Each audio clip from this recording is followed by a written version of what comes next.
Вработените во ЈП паркови и зеленило и фирмите Киркија и денеска на протест со барање за неисплатената септемвриска плата.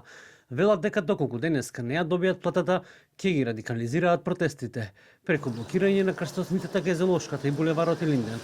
Покрај неисплатената плата за септември, вработените велат дека се уште немаат земена ниту К15, ниту јубилејни награди, ниту опремнина на овие вработени кои заминуваат во пензија. И од независниот синдикат денеска побараа да им се исплатат платите за да не излегуваат повеќе на протести.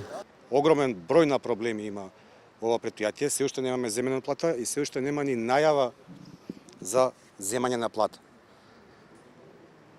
Посакуваме да се решаваат проблемите, пробуваме со сите можни средства да ги решиме проблемите, меѓутоа тешко оди. Денеска е последниот ден последен за штрајк. Значи, каде што го штрајкот претходно беше ставено мирување, значи денеска е последен ден денеска, председателството на синдикална организација ќе одржи состанок и ќе одлучи што понатаму. Значи, од утре може штрајк. Синдикалците велат дека покај протестите имаат поднесено и пријави до Државниот инспекторат за труд, кривична пријава против директорот за неисплата на регресот за годишен одмор и како што посочија најверојатно поединечни тужби. Директорот на ова претпријатие и овој пат остана недостапен за одговор.